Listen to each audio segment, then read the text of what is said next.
हाँ मित्रों, मैं एक बार फिर से गुरुजी उपस्थित हूँ। चलते हैं बिना समय गवाए, शुरू करते हैं। सक्षमता परीक्षा भाग 2 की तैयारी करते हैं। और आप लोग को ज्ञात होगा कि सक्षमता परीक्षा इससे पहले जो हुई थी उसमें करीब करीब 40 नंबर के हिंदी थे और 40 के आसपास मैथ थे। तो जिनका ये दोनों बहुत अच्छा होगा, परीक्षा बहुत अच्छा से निकाल सकते हैं। तो 1 नंबर शुरू करते हैं। अर्थ के आधार पर शब्द कितने प्रकार के होते हैं?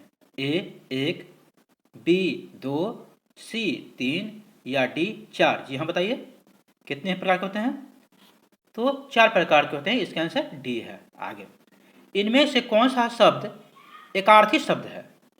जी हाँ, एकार्थी शब्द।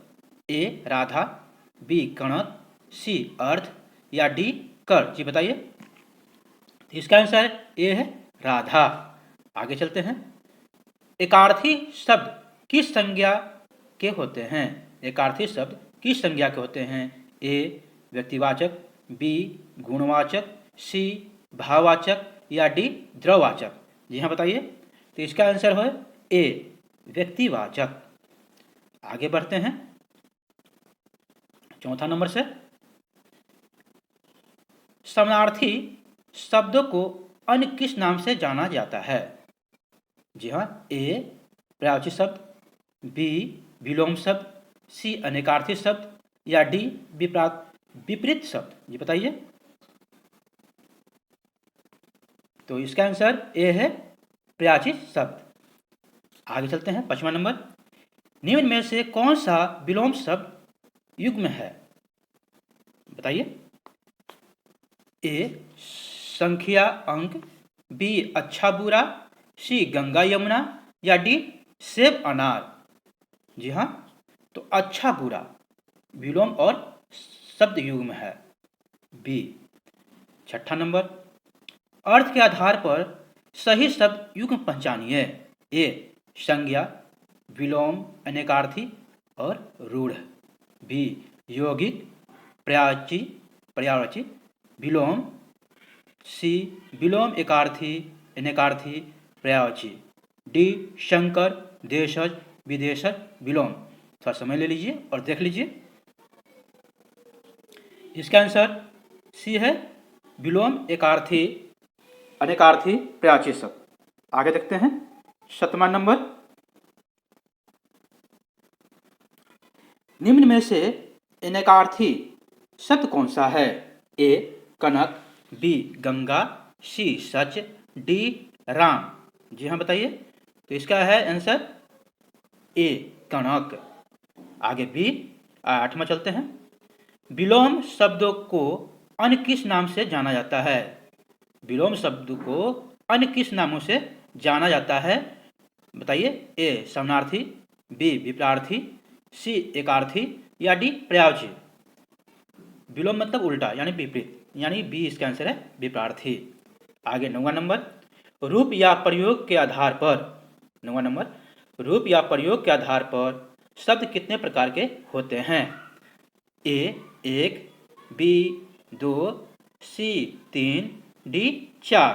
जी हाँ, बताइए। तो इसका आंसर है दो प्रकार के होते हैं। आगे, निम्न में से अविकारी शब्द है। निम्न में से अविकारी शब्द है, बताइए। ए संज्ञा, बी सर्वनाम, डी विशेषण, डी क्रिया विशेषण? जी हाँ, तो इसका आंसर है डी क्रिया विशेषण। आगे चलते हैं 11 नंबर देखते हैं। निम्न में से विकारी शब्द कौन सा है? निम्न में से विकारी शब्द कौन सा है? ए विस्मयक बोधक, बी समुच्चय बोधक, सी सर्वनाम, डी क्रिया विशेषण? जी हाँ, तो इसका आंसर है, बताइए। ए विषमय बोधक, बी समुच्चय बोधक या सी सर्वनाम या डी क्रिया विशेषण? जी बताइए। तो इसका आंसर सी है सर्वनाम।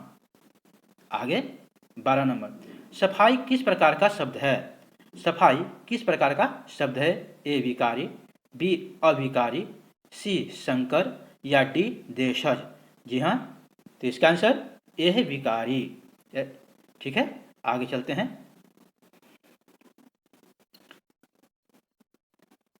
संस्कृत के ऐसे शब्द जिन्हें हम ज्यों का त्यों प्रयोग में लाते हैं क्या कहलाते हैं? ए तत्सम, बी तद्भव, सी देशज या डी विदेशज। तो इसका आंसर है ए तत्सम। आगे नीचे दिए गए विकल्पों में से तत्सम शब्द का चयन कीजिए। ए पड़ोसी, बी गोधूल, सी बहु, डी शहीद। जी हाँ बताइए। तो इसका आंसर है गोधूल। आगे नीचे दिए गए विकल्पों में से तद्भव शब्द का चयन कीजिए। तीसरा नंबर, नीचे दिए गए विकल्पों में से तद्भव शब्द का चयन कीजिए।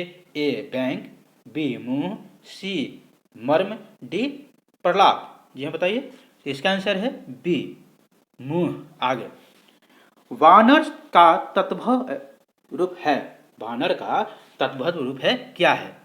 बताइए। चौथा नंबर है ए बानर, बी बंदर, सी बांदर या डी बांदर। ये बताइए। तो इसका आंसर है बी बंदर। बानर का तद्भव रूप बंदर है। आगे देश में जन्मा शब्द कहलाता है, यानी क्या कहलाता है? ए विदेशी, बी आगत, सी देशज या डी इनमें से कोई नहीं। जी हाँ बताइए। तो इसका आंसर बी है आगत। आगे गाड़ी शब्द है, यानी गाड़ी शब्द क्या है? विदेशी, बी देशी, सी आगत या डी फ्रेंच। ये बताइए। तो छठा नंबर है, इसका आंसर बी है देशी। गाड़ी शब्द देशी है। आगे चलते हैं, सातवां नंबर देखते हैं। रचना के आधार पर शब्द कितने प्रकार के हैं? जी हाँ, रचना के आधार पर शब्द कितने प्रकार के हैं? इससे मैंने पहले पूछा था अर्थ के आधार पर शब्द कितने प्रकार हैं, पूछा था। तो इसका आंसर था 4, लेकिन यहाँ है रचना के आधार पर शब्द कितने प्रकार के हैं? ए 2, बी 3, 4, सी 4, डी 5। ये बताइए। तो इसका आंसर है रचना के आधार पर शब्द कितने प्रकार के? 3 प्रकार के। ये आया था इससे पहले। आगे 8, जिन शब्दों का कोई भी खंडन सार्थक नहीं होता वे क्या कहलाते हैं? 8वां नंबर, जिन शब्दों का कोई भी खंडन सार्थक नहीं होता वे क्या कहलाते हैं? ए रूढ़ शब्द, बी यौगिक शब्द, सी योग रूढ़ शब्द या डी उपसर्ग। जी बताइए। तो इसको कहते हैं रूढ़ शब्द। ए आंसर है। आगे वैद्यशाला शब्द है, यानी कौन सा शब्द है? योग रूढ़ है या बी यौगिक है, सी यौगिक है, अयौगिक है या डी रूढ़ है? एक बार फिर सुन ले। वेदशाला शब्द है, ए यौगिक है, बी योग रूढ़। एक बार फिर सुन ले। वेदशाला शब्द ए योग रूढ़ है, बी यौगिक है, सी अयौगिक है या डी रूढ़ है? जी बताइए। तो इसका आंसर बी है यौगिक है। आगे 10वां नंबर देखते हैं। जो शब्द किसी विशेष अर्थ में प्रयुक्त होते हैं उन्हें क्या कहते हैं? ए रूढ़, बी यौगिक, सी योग रूढ़, डी ये सभी। ये बताइए। तो इसका आंसर है योग रूढ़ है। जो शब्द किसी विशेष अर्थ में प्रयुक्त होते हैं उसे योग रूढ़ कहते हैं। आगे 11वां नंबर, रूढ़ शब्द का चयन कीजिए। ए राजनीतिक, बी चक्रपाणी या डी त्रिकोण या डी गरब। योग रूढ़ शब्द का चयन कीजिए। राजनीतिक, बी चक्रपाणी, सी त्रिकोण या डी गरल। जी बताइए। तो इसका आंसर है डी गरल। आगे 12 नंबर, निम्नलिखित शब्दों में से सही यौगिक शब्द को चुनिए। ए मेज, बी सहपाठी या सी चरपाई। ये बताइए। तो इसका आंसर है सहपाठी। अगर यहाँ तक बने हैं तो बहुत बहुत शुक्रिया, धन्यवाद।